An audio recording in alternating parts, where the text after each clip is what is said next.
El siguiente video es presentado por el alumno Cuevas Arriaga Armando Joan, estudiante de la Ingeniería en Control y Automatización en el Instituto Politécnico Nacional de la Escuela ESIME Zacatenco, en el grupo 8AV3, en la asignatura de Control de Procesos 1.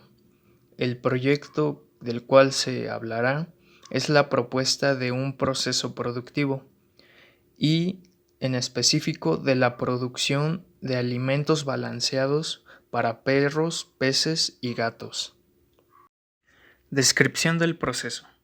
Este proceso de producción de alimentos para gatos, perros y peces se compone de 6 etapas principales. La primera es la molienda y mezcla de componentes de la fórmula. La segunda es la precocción de la mezcla. La tercera es la cocción y extrusión. La cuarta es el secado. La quinta es el baño de grasas, aromas y conservadores. Y por último, la sexta etapa es la de empaquetado. A continuación se detallarán las etapas mencionadas. Molienda y mezcla de los componentes.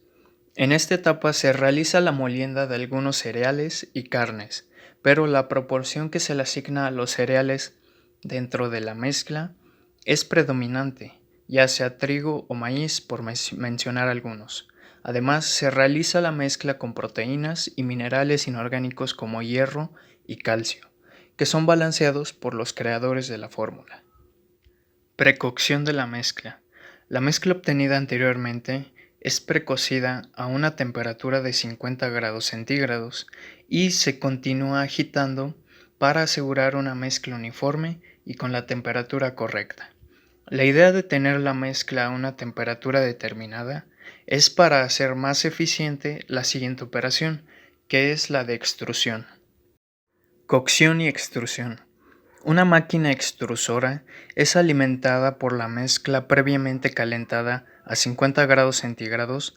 Dentro de la máquina extrusora se eleva la temperatura de esta mezcla a aproximadamente 80 grados Celsius para completar su cocción y es extruida, es decir, se hace pasar por boquillas, las cuales tienen la forma predeterminada de la croqueta o del alimento que se desea producir, y una cuchilla giratoria, alineada con las boquillas, se encarga de cortar la mezcla para así obtener el tamaño adecuado de las croquetas.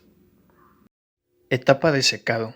En esta etapa las croquetas obtenidas se elevan a una temperatura de 149 grados centígrados para eliminar la humedad, y esto se lleva a cabo en una secadora con aire caliente. Posterior a eso, las croquetas son enfriadas a una temperatura ambiente. Baño de grasas, aromas y conservadores. Durante esta parte del proceso, el objetivo es darle a las croquetas un sabor y aroma apetecibles para los animales a los cuales estén destinados dichos alimentos. Finalmente, en la etapa de empaquetado, las croquetas son embolsadas o empaquetadas en bolsas de diferentes tamaños. Finalmente, en la etapa de empaquetado, las croquetas son embolsadas o empaquetadas en bolsas. Etapa de interés. Dentro de este proceso nos vamos a enfocar en la etapa de precocción de la mezcla. El objetivo, como habíamos mencionado, es elevar la temperatura de la mezcla a 50 grados centígrados y dicha operación se llevará a cabo en un contenedor aislado y se mantendrá en agitación constante durante la operación. Aquí podemos ver un DTI de la etapa de precocción, en donde tenemos nuestro tanque aislado, el agitador, la entrada del proceso, que la etapa anterior es la de mezcla y molienda, y nuestra etapa posterior, que sería la de extrusión. También podemos ver que en nuestro proceso el flujo de entrada es de 0.33 por 10 a la menos 3 metros cúbicos sobre segundo, temperatura de entrada 20 grados Celsius, y nuestra salida es un flujo de igual magnitud, flujo de salida igual a 0.33 por 10 a la menos 3 metros cúbicos sobre segundo, y temperatura de salida, bueno, esa es la variable que queremos controlar. X, dependiendo de T, en kilojoules sobre segundo, es la cantidad de calor que se le va a suministrar a nuestro tanque a través de una resistencia eléctrica. Ahora bien, una vez conociendo las variables de nuestro sistema, vamos a hacer un balance de masa-energía, lo que nos permite encontrar un modelo que describa la dinámica de nuestro sistema. Balance de masa. Se puede expresar la ley de balance de masa como la tasa de acumulación de la masa en el sistema es igual a la masa que entra o el flujo de masa que entra menos el flujo de masa que sale. Aquí, como hemos visto, nuestro flujo de entrada y de salida son iguales. Y también hacemos énfasis en que nuestra densidad de entrada tiene la misma magnitud que la densidad de salida, es decir, no cambia. Y el volumen es constante, nuestro tanque no va a cambiar. Dado que las densidades y flujos tanto de entrada como de salida no representan un cambio y que el volumen en nuestro tanque es constante, entonces no hay un cambio en la masa de nuestro sistema, por lo que procederemos a realizar un análisis de energía del mismo. Ahora, haciendo un análisis en la energía, vemos que nuestra ley de balance de energía se define como la velocidad de acumulación de energía en el sistema es igual a la energía que entra menos el flujo de energía que sale. Y lo podemos definir de la siguiente manera.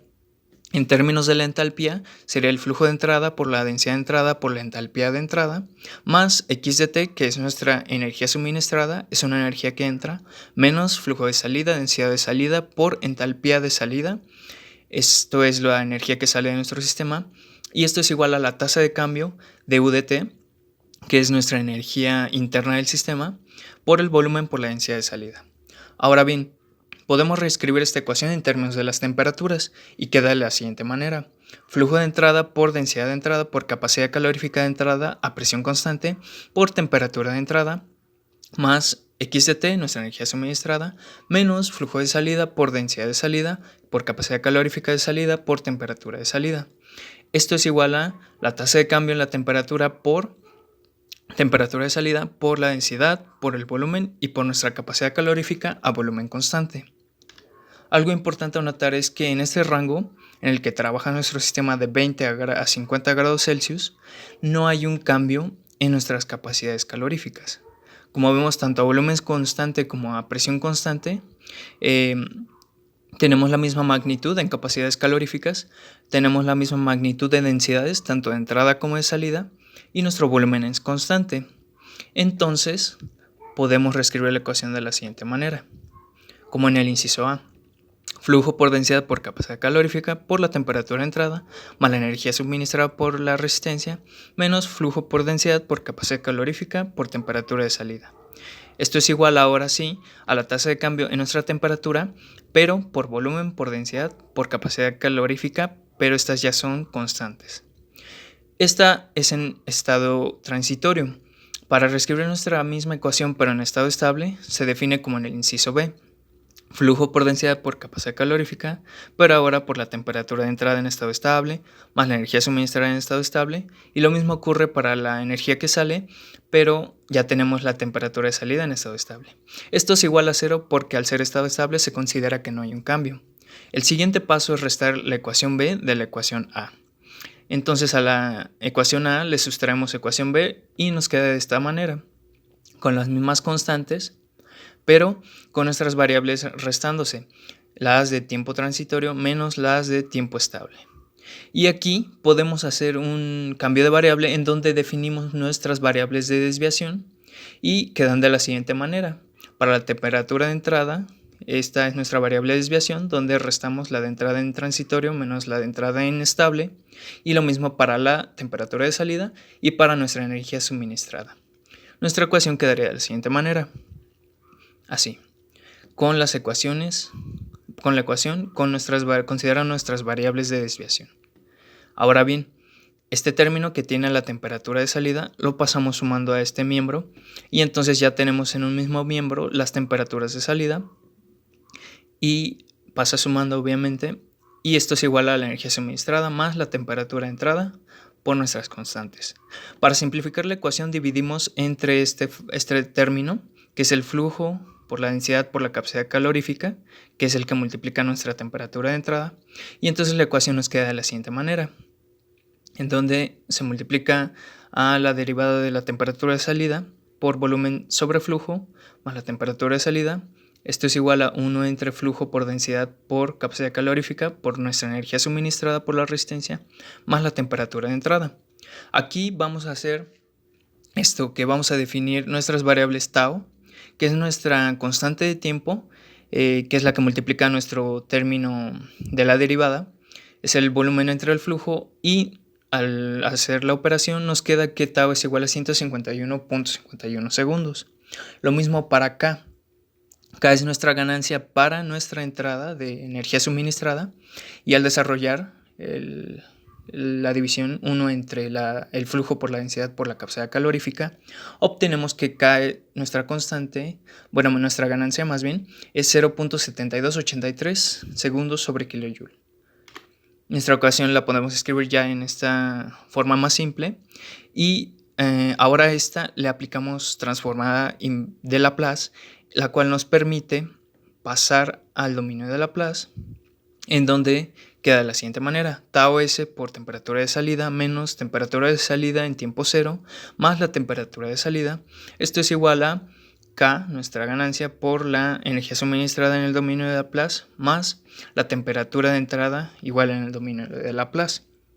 Como sabemos, no hay las condiciones iniciales son nulas cuando tenemos variables de desviación, entonces temperatura de salida en tiempo cero es igual a 0. Nuestra ecuación queda de la siguiente manera: tau s por temperatura de salida más la temperatura de salida igual a K por la energía suministrada más la temperatura de entrada. Factorizando nos quedaría tau s más 1 por temperatura de salida, y este término lo podemos pasar dividiendo. De esta forma tenemos que la temperatura de salida es igual a K entre tau s más 1 por la energía suministrada más 1 entre tau s más 1 por la temperatura de entrada. Ahora, sustituyendo lo que ya hemos calculado de tau y K, nuestra constante de tiempo y nuestra ganancia, nuestra ecuación queda de esta manera. Y aquí vemos que tau es esta, nuestra constante de tiempo. Aquí tenemos ya nuestra ganancia y tenemos ya nuestro modelo, que es nuestro modelo representa dos funciones de transferencia: G1 para la salida, que es temperatura de salida, pero esta está relacionada con la energía suministrada. Esta es su función de transferencia. Y G2, que está relacionada con la temperatura de entrada. Una vez teniendo nuestro modelado, ya podemos sintonizarlo. Procederemos con estos 6 pasos, que es nuestro procedimiento de sintonización a lazo abierto. Vamos a explicarlos por qué a lazo abierto. El punto número 1, desconectar el control de la planta, es decir, no involucraremos los algoritmos de control en la dinámica de nuestro sistema. Por esto se menciona que es sintonización a lazo abierto. El número 2, insertar una señal de prueba de tipo escalón. Generalmente se recomienda que sea escalón unitario y nos permite observar el estado en el tiempo estable o continuo de nuestro sistema. Por eso nos indica que sea una entrada de escalón. El número 3, se somete a prueba el sistema únicamente con la entrada de escalón que hemos dado por predeterminada. Es decir, analizamos cómo se comporta nuestro sistema ante esa entrada. Número 4, se analiza la curva de respuesta y se establece si es compatible con la de un sistema de primer orden. Y de la curva obtenida conoceremos el valor de la amplitud máxima que logra alcanzar ya en tiempo estable. Tenemos que obtener este valor. El número 5, sobre la curva de respuesta se logra localizar el tiempo que requiere para alcanzar el 63% de la amplitud máxima. Esto es algo característico de los sistemas de primer orden, así como nos salió nuestro modelado, que esta amplitud máxima se da generalmente en el tiempo tau, que es nuestra constante de tiempo del sistema. Finalmente, el número 6 es, luego de identificar mis parámetros, se procede al cálculo de las ganancias. Bueno, una vez que tenemos ya nuestro modelo y nuestras funciones de transferencia, una que depende de la energía suministrada por el tanque, por la resistencia, y otra que depende de nuestra temperatura de entrada, que es G2. De estas vamos a construir como le indica el paso 1, nuestro sistema en lazo abierto.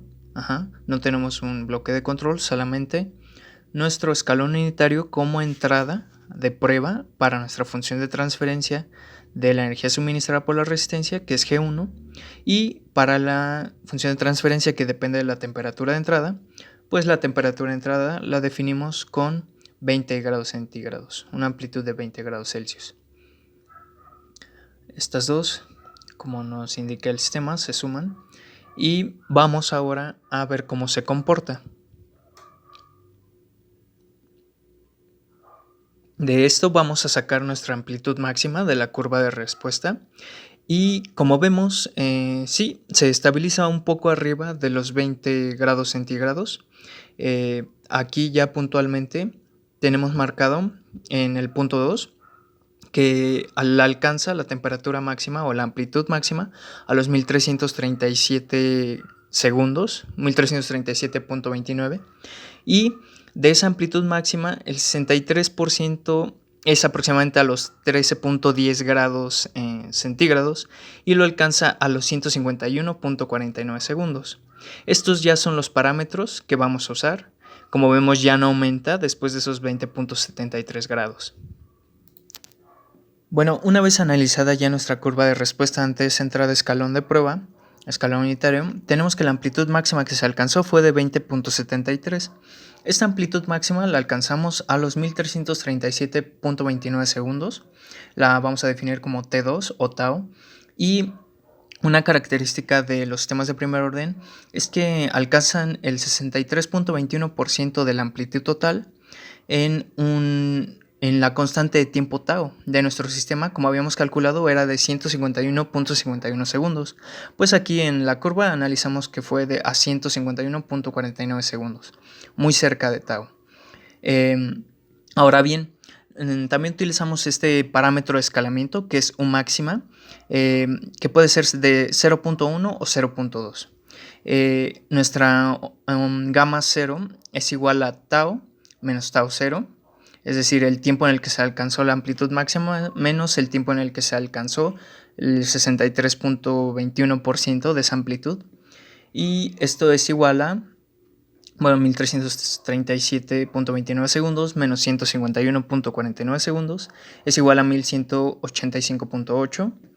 Y K0, esta va a ser nuestra constante para calcular las ganancias, en donde es la amplitud máxima menos la amplitud inicial y U máxima, nuestro parámetro de escalamiento, menos U0.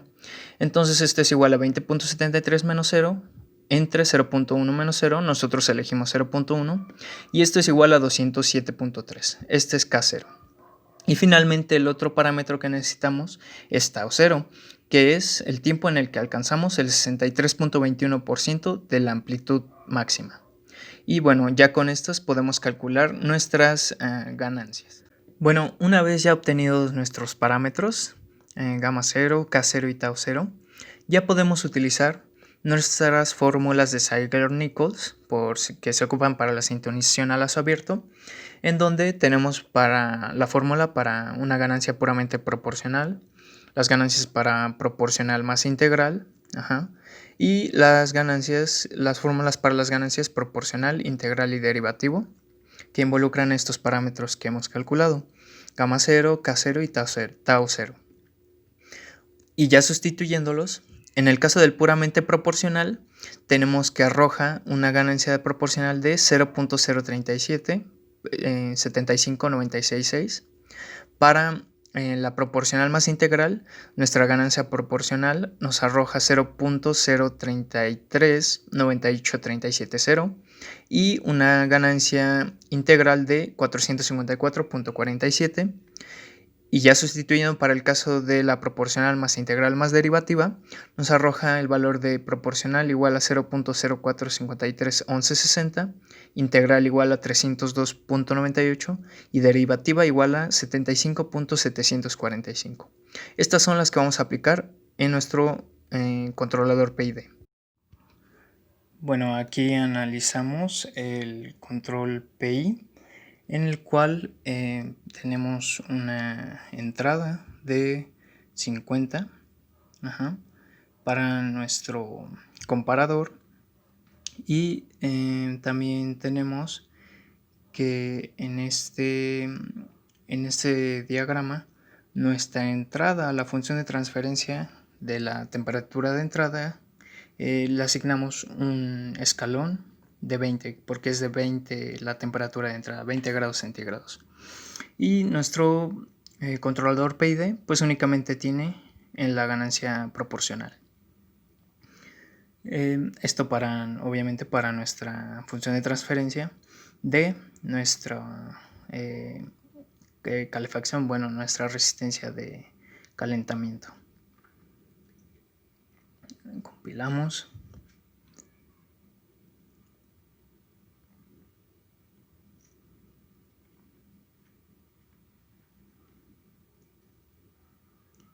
Y entonces vemos como nuestro sistema apenas se alcanza un poquito más a estabilizarse por encima de los 20 grados centígrados. Es algo razonable porque nuestra temperatura de entrada fueron 20 grados centígrados. Bueno, ahora en cuanto al diagrama igual de bloques para el PI, entonces tenemos una entrada igual de 20 grados centígrados para nuestra función de transferencia de relacionada con la temperatura de entrada, nuestro set point de 50 grados centígrados, y para nuestra función de transferencia, el control de la resistencia, el controlador ahora tiene tanto ganancia en P como ganancia en I. Estas son las que calculamos previamente y bueno, ahora vamos a ver cómo se comporta.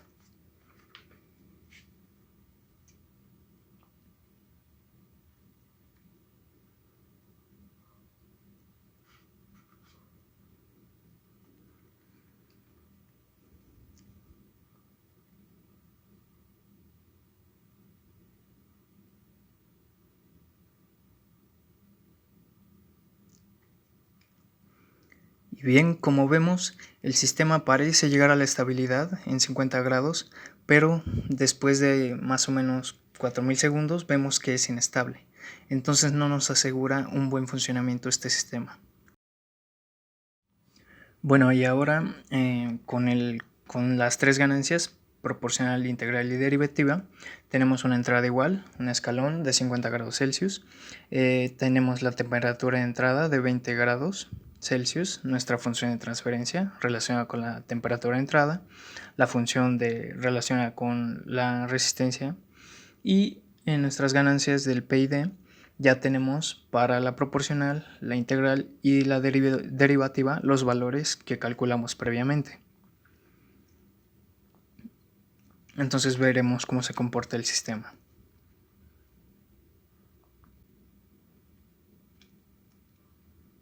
Y lo que podemos ver es que sí se llega a la estabilidad en 50 grados Celsius, pero tenemos muchas perturbaciones, bueno, muchas inestabilidad, se les llama oscilaciones, lo cual puede repercutir en nuestro equipo, pero es así como se comporta. Bueno, este es nuestro diagrama de TI, el cual tenemos un indicador de temperatura para el ASO 102 en nuestra entrada de flujo a nuestro tanque. Tenemos nuestro agitador que va a ser constante. Para nuestra señal de salida, bueno, tenemos un elemento primario de temperatura en el ASO 101, el cual le transmite información al controlador de temperatura, ya sea un PID o un PLC, en el mismo lazo 101. Está en el mismo panel, ocupa el mismo panel que el transmisor de temperatura 101, el mismo lazo igualmente, y le manda una señal. La manda a nuestro indicador de temperatura en el mismo lazo. También envía una señal eléctrica, la cual es de corriente. El controlador se la envía a nuestro variador de voltaje. En este caso lo tenemos igual en el mismo EZ, es un elemento de voltaje final de control en el mismo lazo, el 101, el cual está alimentado por una fuente de 220 volts a 15 amperes. Esa es su alimentación. Y es la que hace el control sobre nuestra resistencia. Bueno, ya analizado nuestra planta instrumentada, tenemos aquí nuestra temperatura de entrada a 20 grados centígrados, nuestro set point a 50 grados centígrados, que es la temperatura que queremos alcanzar. Llega a nuestro comparador, recibe la señal de error de nuestra salida. En nuestra salida tenemos un indicador, que es un display con la temperatura. Nuestro controlador PID, que ya tiene las ganancias que, bueno, anteriormente calculamos con Ziegler-Nichols, con las fórmulas. Y ahora vamos a ver cómo se comporta y vamos a hacer un análisis un poco más detallado. ¿Cómo pues se mantiene esto que habíamos visto con las ganancias P y D? En proporcional integral y derivativa, tenemos muchas oscilaciones que llegan a un rango de hasta 80, casi 90 grados centígrados y se estabiliza un poco después de los 1000 segundos. En el display indicador de temperatura no se alcanza a ver estas oscilaciones que ocurren al principio de manera muy rápida, pero aquí ya analizando la gráfica a detalle sí se pueden ver. Bueno, a modo de conclusión, queremos hacer esta comparación entre las topologías de control, las principales que son a lazo abierto y a lazo cerrado. En ambas topologías alcanzamos una temperatura similar de 50.07 grados y 50.15 grados, que buscamos calentar esa temperatura a nuestra mezcla. La temperatura de entrada es la misma, que está ya marcada, nuestro fluido entra a 20 grados centígrados y queremos hacer esa comparación para llegar a una conclusión. Bueno, en este caso para nuestro diagrama en lazo cerrado con el controlador PID, nosotros tenemos una entrada, un set point de 50 grados centígrados, es lo que marcamos, y entra un comparador. Este comparador compara la señal de salida y nos marca un error al hacer esa comparación. Nuestra lógica de control, bueno, nuestros algoritmos de control en el PID tratan de corregir esto y bueno, como vemos aquí, nos da 50.07 grados, trata de corregir esto. En cambio, en la topología a lazo abierto tenemos ante una determinada entrada, una determinada salida, es algo que ya conocemos y que previamente calculamos. Lo que hacemos en la topología a lazo abierto, como vemos, es una entrada, pero en kilojoules sobre segundo, que va directamente a nuestra resistencia. Esta sería la energía que queremos suministrar con nuestra resistencia. Ya la marcamos previamente calculada de 41.4 kilojoules por segundo. Esa es la entrada que nosotros ya previamente calculamos.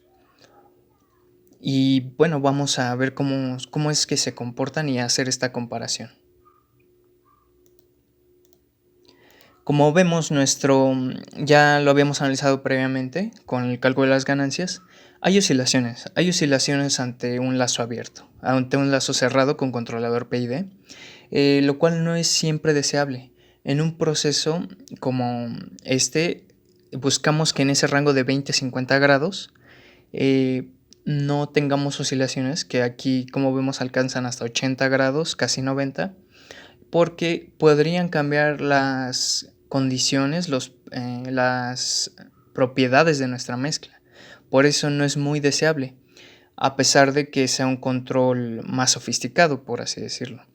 En cambio, vemos que el comportamiento en nuestra señal con una entrada ya determinada en lazo abierto, la topología de lazo abierto, nos entrega una respuesta que se estabiliza más rápido, a 873 segundos, y que no nos presenta oscilaciones, lo cual quizá al principio sí significaría una mayor inversión en un diseño de la resistencia que ocuparemos, pero a la larga no nos dañaría el equipo, nos entregaría algo ya definido y que no alteraría las propiedades de nuestra mezcla. Este diseño obviamente se hace de acuerdo a esta cantidad de energía que suministramos de 41.4 kilojoules sobre segundo. Entonces, bueno, depende mucho del proceso, la lógica de control que uno quisiera ocupar. Esa es la conclusión a la que llegamos. Y bueno, esperamos les haya gustado el video, que les haya sido de utilidad y gracias por su atención.